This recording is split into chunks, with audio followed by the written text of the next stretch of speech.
Hello friends, বিকালবেলায় এই দেখো স্বামী দুটো সন্তানকে নিয়ে রেডি ফেডি হয়ে বেরিয়ে পড়েছি একটু রথের মেলা উপলক্ষে তোমাদের ভিডিও দেখাবো। আমাদের এখানে রথের মেলায় আমি প্রথম রথে আমি বেরোতে পারিনি, আমার বাচ্চাদের দুটোই বাবুদের শরীর খারাপ ছিল, যার জন্য যেতে পারিনি। তো এই যে লাস্ট আজ উল্টো রথ, তো ভেবেছি আজকে তাহলে উল্টো রথে ওদের নিয়ে যাব।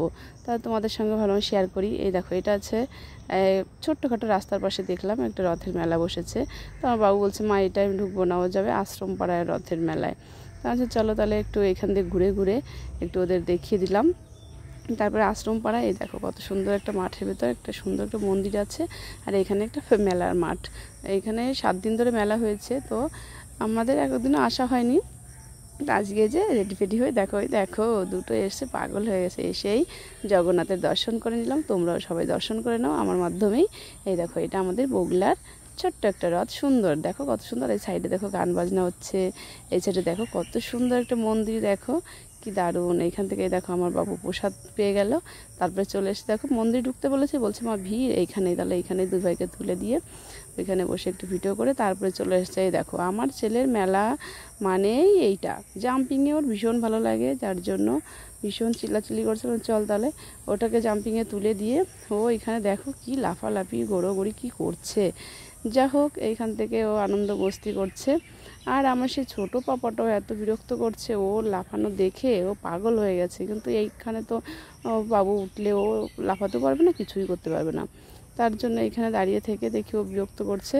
তাহলে ও তো ভীষণ মস্তিতে লাফাচ্ছে। তারপরে এইখান থেকে ঘুরে ফিরে আমরা এই সাইডে আরেকটা ছোটো একটা জাম্পিংয়ের করেছে, সেখানে গিয়ে পাপাকে এই দেখো আমার ছোটো পাপাকে ছেড়ে দিয়েছে। ও গিয়ে দাঁড়াতে পারছে না, নড়তেও পারছে না, বসে আছে। আবার আরেকটা বাচ্চা আছে, দেখো একটা বাবু আছে এখানে দিয়ে করছিল, ও আবার ওকে দেখো ওর বলটা নিয়ে এসে ওর সঙ্গে বসে খেলা করছে। দেখেছো কি আনন্দ, কি বলবো। ও ছোট হলে কি হবে, ওর থেকে ও বেশি করবে। যা হোক এই দেখো বড়টা পড়ে যাচ্ছে, তো ও পড়বে না, ও এখানে বসে আনন্দ করে। তারপরে আমরা একটু খাওয়া দাওয়া, মেলা মানেই খাওয়া দাওয়া। তা মেলায় আমিও এগরোলটা ভালো খাই, আমার বাবাও এগরোলটা ভালো খায়। দেখো ছোটোটা কী করছে, ও খাচ্ছে আর বারবার করে করছে। তার ভেতরে আমাদের ওইখান থেকে আশ্রমে আজ লাস্ট তো ওর জন্য খিচুড়ি বিতরণ করছিলো, ওখান থেকে খিচুড়ি প্রসাদ নিয়ে আসলো বাবা, আমরা খেলাম।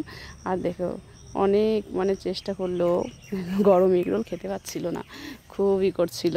একবার খেতে ইচ্ছা করছে, নিচ্ছে আবার ছুঁড়ে ফেলে দিচ্ছে। যা হোক অবশেষে একটু খেলো।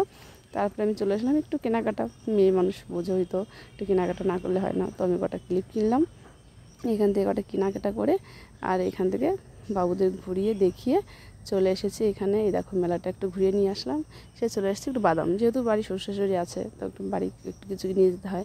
তো এখান থেকে বাদাম কিনে নিয়ে, আর এই যে শ্বশুর শাশুড়ির জন্য পাঁপড় কিনে নিয়ে, আর আমার বাবুদের সবার জন্য কিনে নিয়ে এখান থেকে আমরা এখন বেরিয়ে পড়বো। কি বন্ধুরা, আমাদের এই যে ছোট্ট মেলাটা কেমন লাগলো? ভালো লাগলে একটু লাইক কমেন্ট শেয়ার করো, আর আমার চ্যানেলটি সাবস্ক্রাইব করে দিও। টাটা, বাই বাই, ভালো থেকো, সুস্থ থেকো।